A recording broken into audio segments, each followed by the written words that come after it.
ఏ పొద్దు దేవుని దగ్గరికి వచ్చి నాకేమిస్తావు, నాకేం చేస్తావు, నాకేమిస్తావు, నాకేం చేస్తావు కాదు. లోకానికి నువ్వు తీసుకెళ్లి యేసునివ్వాలి, లోకానికి పరిచయం చేయాలి. నిన్ను పుట్టించినోడు నీకేది తక్కువ చేయడు. నీకు కావలసిన సమస్తాన్ని తగిన కాలం ముందు ప్రతిదీ సమకూరుస్తాడు. అసలు యేసయ్య చెప్పాడు, దాని గురించి దిగులే నీకొద్దు నానా. సమాజాన్ని చూడు, లే తేజరిల్లు, నీకు వెలుగొచ్చింది. లోకాన్ని కటిక చీకటి కమ్ముతుంది. ఇప్పుడు నువ్వే లోకానికి ఒక నక్షత్రమై ప్రకాశించాలి. వెలగాల్సిన నువ్వే చీకటి అయి ఉంటే, వెలిగించాల్సిన నువ్వే అంధకారంలో ఉంటే, వెలిగించే దేవుడు రా, సిద్ధపడు.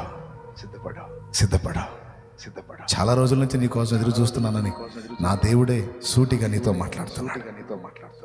తెగించి సాహసోపేతమైన అడుగువే. ప్రభు కోసం బ్రతుకు. నశించిపోతున్న ఆత్మల కోసం బ్రతుకు. చింతలేని క్రైస్తవుడిగా, క్రైస్తవురాలిగా నువ్వు ఉండదు. నేను ఈ పాట పాడినప్పుడు నీకు గుచ్చుకోవద్దు. నువ్వు చింతలేని క్రైస్తవుడిగా, క్రైస్తవురాలిగా ఉంటే ఖచ్చితంగా గుచ్చుకుంటుంది. నువ్వైతే అలా ఉండదు. నువ్వు లైన్లోకి వచ్చే ఉండాలి.